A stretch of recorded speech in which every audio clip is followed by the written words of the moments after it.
Welcome back my YouTube channel VSCC यानी विद्या साहित्य coaching centre.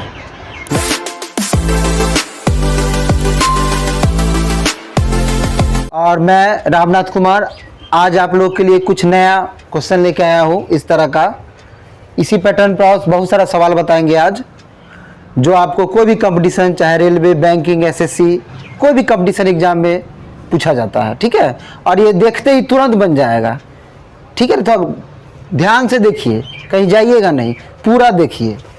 चलिए सबसे पहले शुरू क्या करेंगे, जैसे ये क्वेश्चन है 1 नंबर, इस क्वेश्चन को हम पीछे से बनाना शुरू करेंगे, आगे से नहीं बनेगा ये क्वेश्चन। गौर से देखिए, ये क्वेश्चन पीछे से बनेगा। जैसे √9 है तो 9 का वर्गमूल क्या हो जाएगा? 3, बहुत जानते हैं आप लोग। ठीक, और सब बाकी ऐसे उतार देंगे। अभी तो मान लीजिए एक बार पूरा बता देते हैं, उसके बाद फिर हम डायरेक्ट बताएंगे इस सवाल को। 3 को जोड़ेंगे तो 16, 16 का वर्गमूल 4, कितना? 4। ठीक, और फिर इसी तरह से 21 और 4 को जोड़ेंगे तो 25, 25 का वर्गमूल 5, और 31 और 5 को जोड़ेंगे तो 36, 36 का वर्गमूल कितना हो जाएगा? 6। तो इस क्वेश्चन का आंसर कितना हो गया? 6। चलिए अगला क्वेश्चन 2 नंबर देखिए। अभी बताए हैं, आप लोग देखते ही बन गया होगा आप लोग के दिमाग में। 81 का वर्गमूल 9, 81 का वर्गमूल 9, 91 जोड़ 9 जोड़ 111 जोड़ 5, है ना। 91 और 100, 9 को जोड़ेंगे तो 100, 100 का वर्गमूल कितना हो गया? 10, 100 का वर्गमूल 10। ठीक है, और 111 और 10 को जोड़ेंगे 121, 121 का वर्गमूल कितना हो जाएगा? 121 का वर्गमूल हो जाएगा 11, 121 का वर्गमूल 11। 11 और 5 को जोड़ेंगे तो 16, और 16 का वर्गमूल कितना हो गया? 4। समझ में आया? अच्छी तरह समझ में आ गया होगा। ठीक इसी तरह का एक क्वेश्चन और है, नीचे जरा ध्यान दे। 3 नंबर क्वेश्चन पे 29 और 7 को जोड़ेंगे तो कितना हो जाएगा? 29 और 7 36, बहुत अच्छा।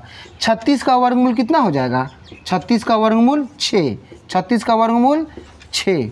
चलिए 10 और 6 16, 16 का वर्गमूल 4, 16 का वर्गमूल 4, 5 4 9, 9 का वर्गमूल 3। समझ में आ गया होगा आप लोग। चलिए नेक्स्ट क्वेश्चन है 4 नंबर। देखिए ये क्वेश्चन पर गौर कीजिए, उससे थोड़ा अलग है। √12 plus √12 dot dot dot infinites, infinite मतलब अनंत, बहुत सारा है ये। ठीक है, यहाँ देखेंगे जब हम सब सेम अंक है, देखेंगे √अंडर सब सेम अंक है तो उसको एक बाहर खींच कर लाएंगे। सब में 12 है तो 12 को बाहर खींच के ले आए, और इसको ऐसे 2 लगातार गुणनखंड करेंगे जिसका डिस्टेंस यानी अंतर 1 हो। अंतर क्या हो? 1 हो। तो 12 का लगातार गुणनखंड क्या है बोलिएगा? 3 चौक 12। इसका अंतर कितने का है? डिस्टेंस 1 का है। ठीक है, तो जब ही अंतर 1 का हुआ, ठीक, अब देखिए इस दोनों में छोटा कौन है? 3 है या 4 है? 3 है, लेकिन इसमें छोटा नहीं लेंगे, यहाँ बीच में प्लस है तो बड़ा वाला लेंगे। बड़ा कौन है दोनों में? 4। तो इसका आंसर क्या हो जाएगा? 4। समझ में आया? हाँ, यदि माइनस रहता तब छोटा लेते, बीच में यदि यहाँ प्लस के जगह पर क्या रहता? माइनस, तो छोटा लेते। ठीक उसी तरह एक क्वेश्चन और है नीचे 5 नंबर, जरा ध्यान दे। सेम है, 56 minus √56 minus √56 dot dot dot infinites यानी अनंत। ठीक है, तो इसको बाहर निकालेंगे 56 को, और देखिए तो इसका 2 लगातार ऐसा गुणनखंड करेंगे जिसका डिस्टेंस यानी अंतर क्या हो? केवल 1 हो, केवल 1 हो। तो 56 का लगातार गुणनखंड 2 क्या होगा जिसका अंतर 1 होगा? बताइए। 7 8 56, 7 8 56। देखिए ना अंतर कितने का है? 1 का नहीं है अंतर। अब बताइए इसमें माइनस है तो कौन लेंगे, बड़ा या छोटा? जब भी आपको क्या बोले, माइनस रहेगा तो छोटा लेंगे और प्लस रहेगा तो बड़ा लेंगे। तो इसमें माइनस है तो कौन होगा इसका आंसर? 7 हो जाएगा। बहुत बढ़िया। चलिए 6 नंबर क्वेश्चन ये रहा आप लोगों का। 7 plus √7 plus √7 dot dot dot infinites. अब आइए आपको हम बताएं अभी जो इसको अंदर का संख्या को बाहर लेंगे, सेम संख्या रहेगा तो, और इसका दो लगातार ऐसा गुणनखंड करना है जिसका डिस्टेंस अंतर 1 हो। 7 का तो नहीं हो रहा है, दो लगातार ऐसा गुणनखंड जिसका अंतर 1 हो। यहाँ बीच में प्लस है ना, तो इसको ऊपर की ओर ले चलेंगे। जो 7 के बाद क्या आता है 8, 8 का लगातार गुणनखंड कीजिए तो अंतर 1 आता है, 8 का लगातार गुणनखंड 1 नहीं आता है। करके देख लीजिए, 2 चौक 8, अंतर 2 हो रहा है, 2 चौक 8।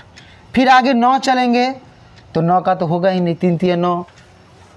फिर उसके बाद 10, 10 का भी नहीं होगा, 11, 11 का होगा ही नहीं, 12 का हो जाएगा। कितने का? 12 का। प्लस है तो ऊपर की ओर जाएंगे, समझे कि नहीं? याद रखना, बीच में प्लस है और इसका गुणनखंड नहीं हो रहा है जिसका अंतर 1 हो तो ऊपर की ओर चलेंगे। 7 के बाद ऐसा कौन सा संख्या आएगा जिसका गुणनखंड का अंतर कितना हो, लगातार गुणनखंड का अंतर 1 हो, तो वो संख्या है 12। कितना है? 12। 3 चौक 12, इसका अंतर है 1, है ना, अंतर 1। यानी इसका आंसर न 3 होगा न 4 होगा, इसका आंसर होगा 3 और 4 के बीच। इसका क्या आंसर होगा? 3 और 4 के बीच। ऑप्शन में दिया रहेगा इस तरह का। ठीक इसी तरह से 5 है, √5 -√5 -√5 इनफाइनाइट्स। तो 5 है तो यहाँ बीच में क्या है? माइनस। क्या है? माइनस। तो इसको 5 का तो दो लगातार गुणनखंड नहीं होगा जिसका अंतर 1 है, तो इसको नीचे की ओर जाएंगे। 5 के नीचे क्या आता है? 4। 4 का देखिए तो कोई गुणनखंड आता है जिसका अंतर 1 हो? बताइए तो नहीं आता है। 2 दूनी 4 नहीं आता, 3 का नहीं आता है, 2 का आता है। किसका आता है? 2 का। तो 2 एकम 2, 2 एकम 2, अंतर कितने का है? इस दोनों का अंतर कितने का है? 1 का। तो इसका आंसर हो जाएगा 1 और 2 के बीच, 1 और 2 के बीच। समझ में आया? आप लोग को पूरी समझ में आ गया होगा। तो अगर समझ में आ गया तो निश्चित ही लाइक बनता है, लाइक, कमेंट और सब्सक्राइब और शेयर करें ताकि ज़्यादा से ज़्यादा लोग इसे विद्यार्थी समझ सके, जान सके और एग्ज़ाम में बढ़िया नंबर उठा सके। धन्यवाद।